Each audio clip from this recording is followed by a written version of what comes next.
يا صباح الفل، يا صباح الهنا، يا صباح الطاقة الإيجابية. ازيكم يا جماعة؟ عاملين ايه؟ أهلا وسهلا بيكم في فيديو جديد مع أم كريم. النهاردة بقى هقولك أنا بعمل ايه في يوم 20. يوم 20 يعني أنا بالنسبة لي يوم 20 ده آخر الشهر، خلاص الشهر خلص. فبعمل فيه ايه بقى؟ بقيم استهلاكي لكل حاجة في بيتي، وخصوصا السلع الأساسية، الحاجات أساسيات البيت. بقيم استهلاكي على أساس استهلاكي في الشهر ده أشتري الشهر الجاي. يعني بعمل ميزانيتي من يوم 20، مش من يوم واحد في الشهر. لا لا لا خالص. هقولك ازاي بقيم استهلاكي، وازاي بعرف انا بصرف ازاي، وازاي انا بستهلك ازاي. الفيديو قوي جدا، بسم الله ما شاء الله. هنصلي على سيدنا النبي عليه الصلاة والسلام.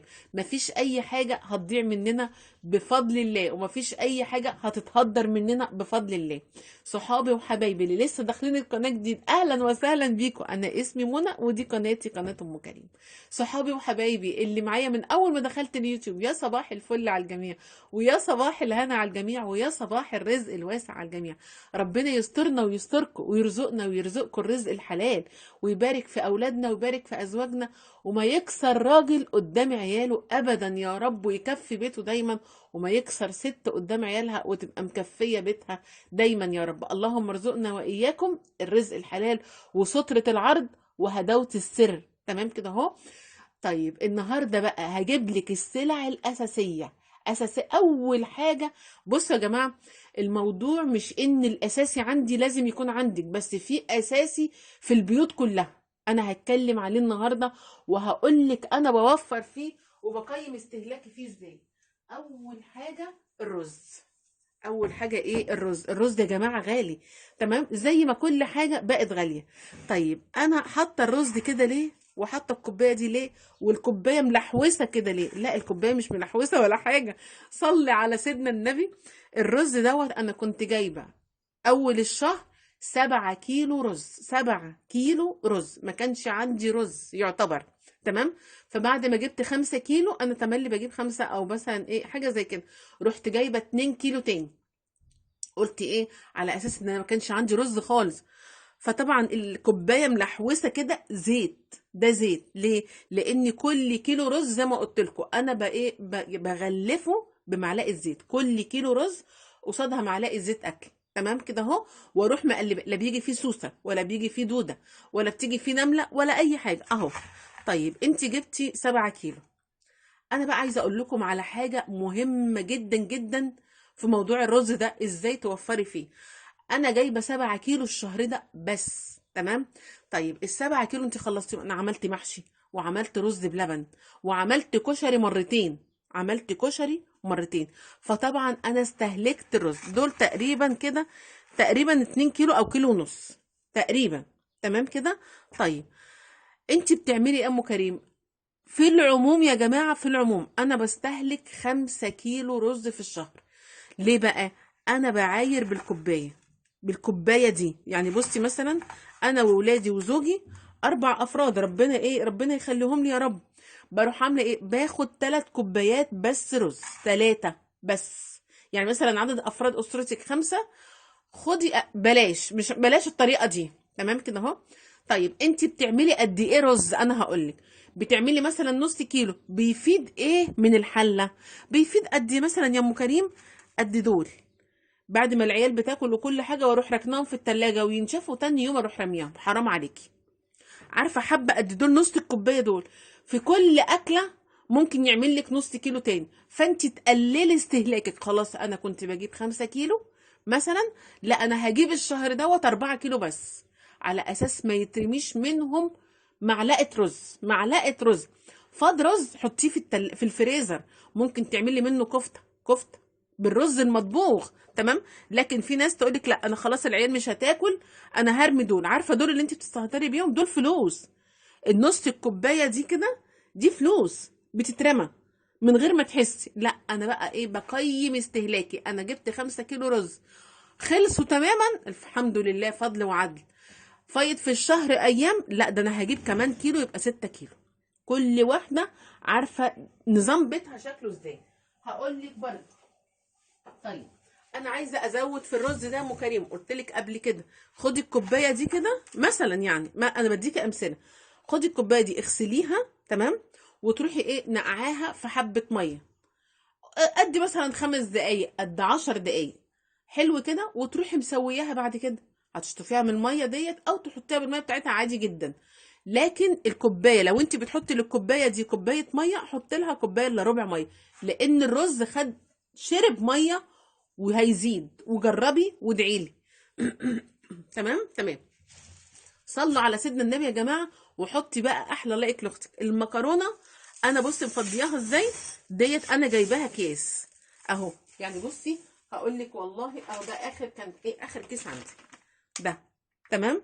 دوت انا بفضي هنا هو، ما بقتش اخد كده بالاكياس. انتوا عارفين انا بجيب السايبه تملي، لكن انا لما بلاقيش سايبه مش هجيب، لا هجيب، فبجيب ايه الاكياس. طب ما تسيبيه في الكيس يا ام كريم، والكيس بيبقى ساعات مثلا 400 جرام، بيبقى مثلا 350 جرام، بيبقى نص كيلو، بيبقى كيلو. لا انا ما عنديش الموضوع ده يا جماعه. انا نفس نظام الرز بمشيه من المعكرونه. ازاي؟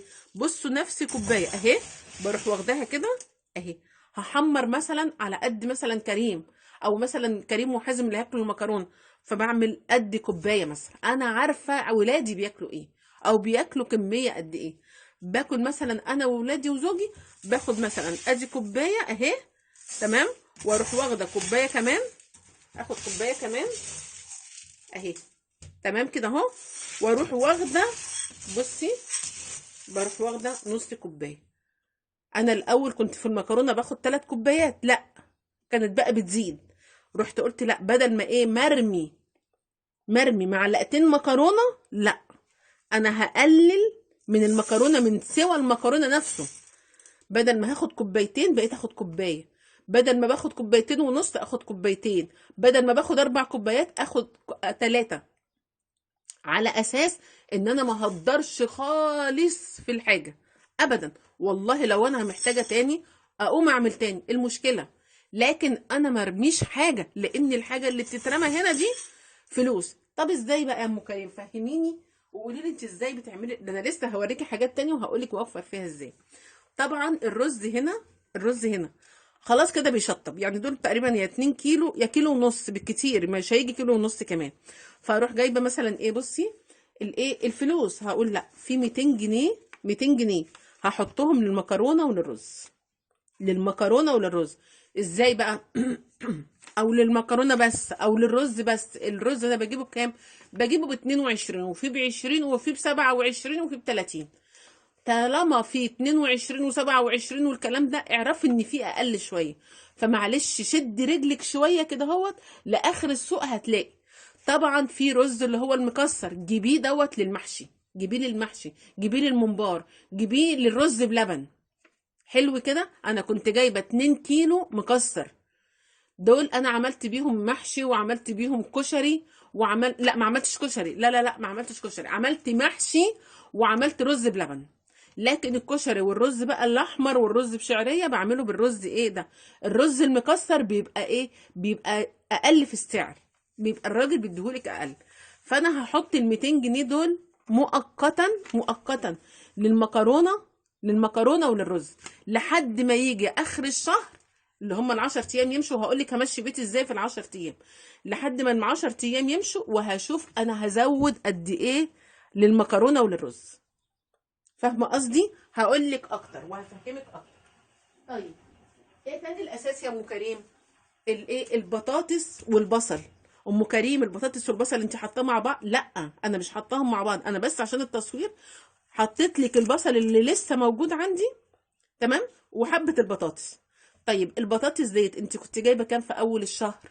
انا بجيب الخضار، انتوا عارفين ان في حاجات بجيبها اول الشهر وفي حاجات بجيبها كل اسبوع.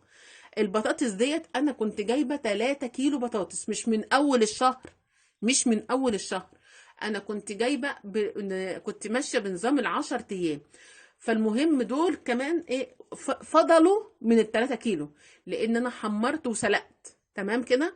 البصل ده يا ام كريم ده، لا البصل انا عايزه ازود الشهر دوت من البطاطس، لكن البصل مش هزود. ايه يا ام كريم؟ ده ما فيش عندك يا ست انت الا ايه، الا ال3 بصلات. طب صلوا على سيدنا النبي كده، وانزلي حطي لايك وقولي لي انا جايه من عند البطاطس. قولي لي انا جايه ايه من عند البطاطس.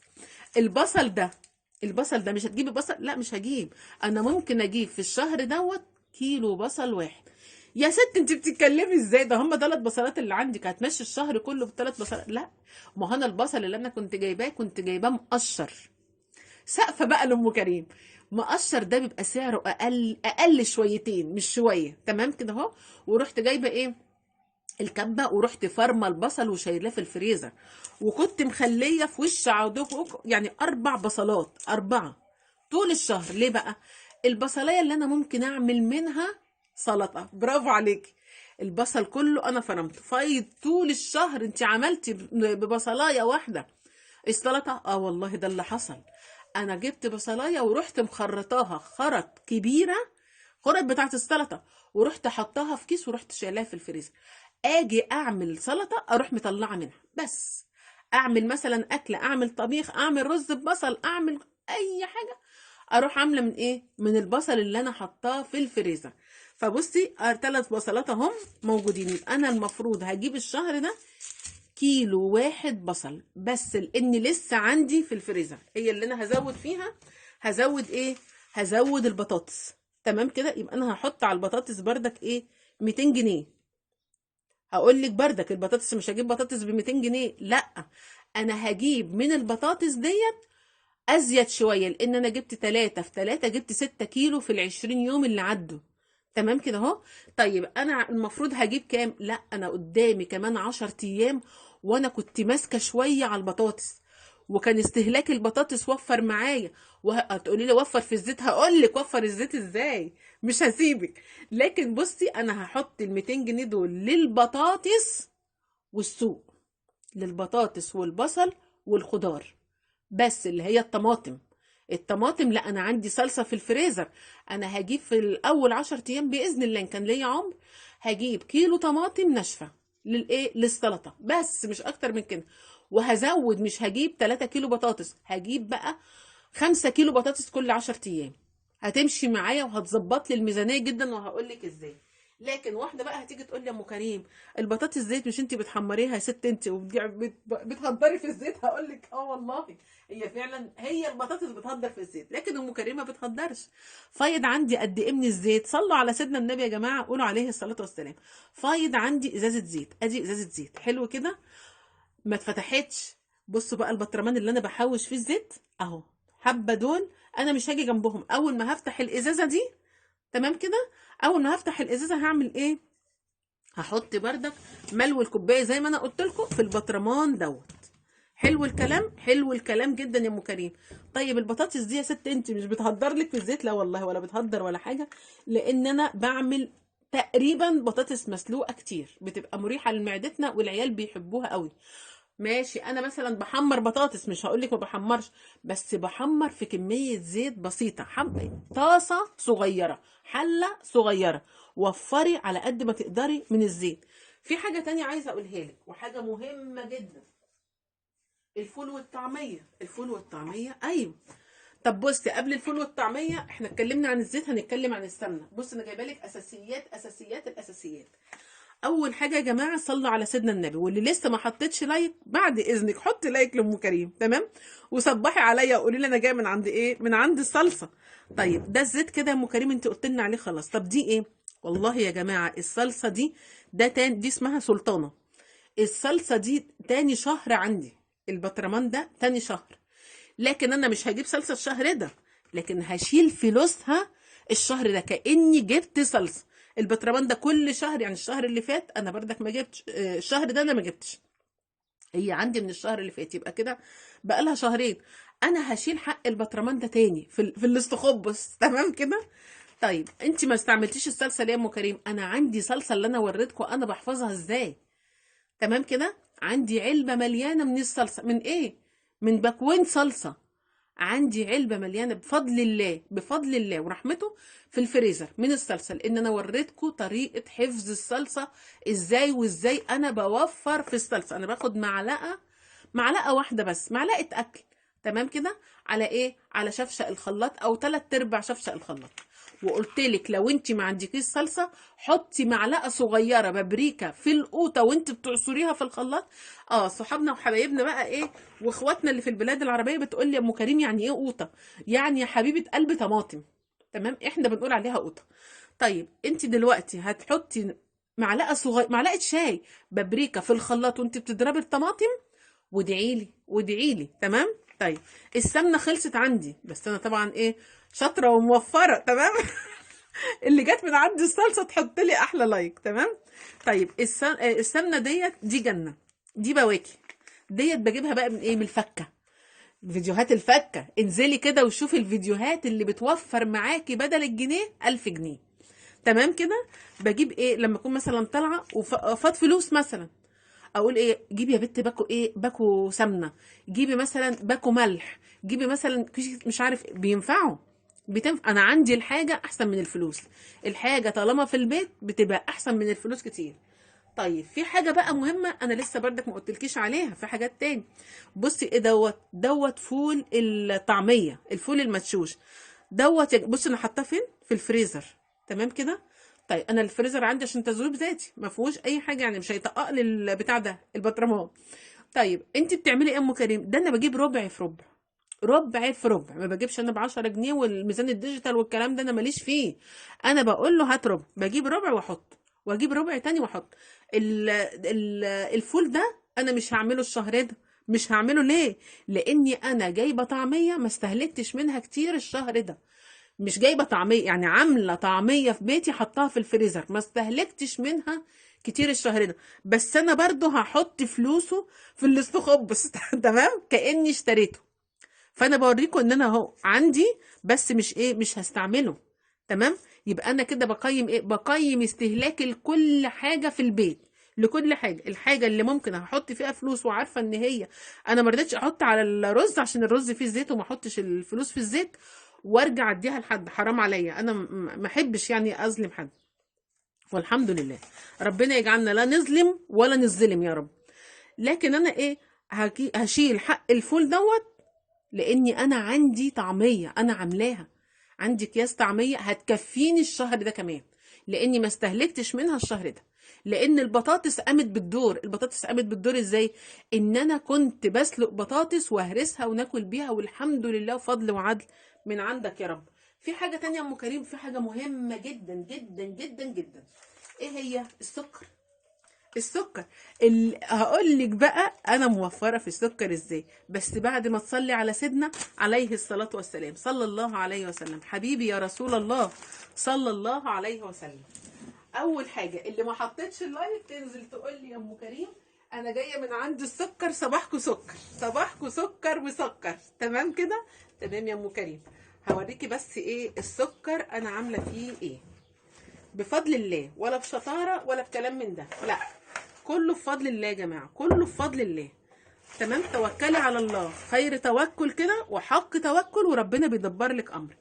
طبعا دوت بطرمان السكر، ده بطرمان السكر ماشي، ده بطرمان السكر ماله؟ مليان اهو والحمد لله بفضل الله. طيب فايض عندي قد ايه من السكر بتاع التموين؟ الكيس ده اللي هو كيلو السكر ده، انا كده تمام جدا، لاني انا باخد 4 اكياس سكر في التموين. لما يقعدوا معايا الفتره دي يبقى عندي في كيلو سكر. تمام كده. والبطرمان بتاع السكر بتاع بيتي مليان، ده حلو جدا. يعني الكيلو ده هيكفيني ال10 ايام، هيكفيني ان شاء الله، باذن الله هيكفي. ده انا عملت كمان، انا قلت لكم كنت عامله رز بلبن. طيب السكر ده بقى يا ام كريم انت بتحافظي عليه ازاي؟ ده السكر ده يعني بيتعفرط كده زي الزيت. انا قلت لك انا بحافظ على الزيت ازاي. تمام. في طاسه صغيره ببدر البتنجان ايه شويه دقيق واقلي، بعمل حاجه في طاسه صغيره بس مش اكتر من كده. طيب وكل ما افتح ازازه زيت بروح واخده حبه في البطرمان المنقذ ده اللي انا نزلت لكم بيه فيديو. طيب السكر بقى، السكر انا حافظت على ايه؟ على صحتي وصحه ولادي. صلوا على سيدنا النبي يا جماعه. واللي راحت عند السكر او عند الزيت تقول تقول. تمام كده. صلوا على سيدنا النبي وحطي احلى لايك لام كريم، صبحي عليا وادعي لي ربنا يشفيني ويخلي لي ولادي ويبارك لي فيهم وانا اللي اربيهم يا رب، ويرزقني يا رب رزقهم، ويرزق باباهم يا رب رزقهم، يا رب يا رب يا رب. السكر ده يا جماعه بقى بعمل ايه؟ انا قللت استهلاكنا للسكر. خلاص احنا وصلنا كلنا بفضل الله ورحمته ان كل واحد فينا بياخد معلقة سكر في كوباية الشاي او كوباية الشاي بلبن. يعني بصوا احنا عملناها تدريجيا. عملتها ايه؟ انا مثلا كنت باخد معلقتين ونص، جوزي كان بياخد معلقتين، ولادي كانوا بياخدوا معلقتين. بدأت ان انا ايه، اقلل شويه، احط المعلقتين واشيل منها حاجه يعني معلقه واشيل حاجه بسيطه حاجه بسيطه، وبقيت متفقه مع اولادي احنا عايزين يا اولاد نحافظ على صحتنا وفي نفس الوقت نوفر بند السكر المجنون ده. بدأنا ان احنا كده، فبفضل الله ورحمته ان احنا بقينا ناخد معلقة سكر واحدة، حافظت على صحتي وصحة بيتي وصحة ولادي وجوزي. دي حاجة، ووفرت في السكر. اذا السكر بقى بيكفيني وزيادة شوية. مش هقول لا بصراحة بردك مش هقول انا معرفش هيكفيني ولا لا. الكيس ده هو الشهر اللي فات انا ما احتاجتش سكر، بس كان يا دوبك على الحركرك على اخر الشهر كانوا الاربعة كيلو تمام كده، لاني برضو عملت حلويات. تمام. طب انت لما بتعملي رز بلبن يا ام كريم، بصي انا بقيت بحط بالكوبايه دي سكر. يعني الرز بلبن انا بحط مثلا قولي ايه 4 معالق كبار، 4 معالق اكل سكر. يعني لكل كوبايه لبن، لكل كوبايه لبن هوريها اهي. بسم الله الرحمن الرحيم. اهي لكل كوبايه لبن معلقه سكر في الحاجه الحلوه. تمام كده. ففعلا فعلا الحمد لله، لا كان السكر بتاعه مظبوط جدا. وبصراحه ما كانتش المعلقه هرميه، يعني يا دوبك المعلقه تمام تمام. فبصي انا حافظت اهو على السكر. قلت لك بحافظ على الرز ازاي، قلت لك بحافظ على المكرونه، قلت لك بحافظ على الطعميه. عندي فول مدمس في الفريزر، والحمد لله بفضل الله ورحمته انا تملي بقيم استهلاكي للحاجه عشان اشوف هجيب منها قد ايه. اشوف هجيب منها قد ايه، هل هي خلصت، هل هي زي ما هي، هل هي مثلا انا المفروض ازود فيها. يبقى انا ماشيه مع بيتي صح. بحبك جدا جدا في الله. يعني تقريبا انا جبت لك كل الاساسيات، جبت لك الرز، المكرونه، البصل والبطاطس، جبت لك السكر والزيت والسمنه والصلصه. تمام كده اهوت. وكمان الفول بتاع الطعميه اللي هو فطار اليوم. تمام. طبعا انا عندي فول بتاع المدمس في البيت في الفريزر. والدنيا الحمد لله بفضل الله ورحمته. انا الحاجه اللي انا هزود فيها اللي انا شايفه ان هي يعني خرمت مني او ايه، بدات ان هي تفوت مني كده اهوت، لا هزود فيها هي اكتر. تمام تمام. بحبكم في الله. اوعوا تنسوا اللايك لاختكم، واوعوا تنسوا تصبحوا عليا، واوعوا تنسوا تدعوا لي دعوه من قلبكم ان ربنا يشفيني، ربنا يشفيني ويشفيكم ويشفي كل مريض يا رب، ويسترنا واياكم راحه البال والصحه والستر. الصحه والستر وراحه البال. بحبكم في الله. مع الف سلام. بالسلام.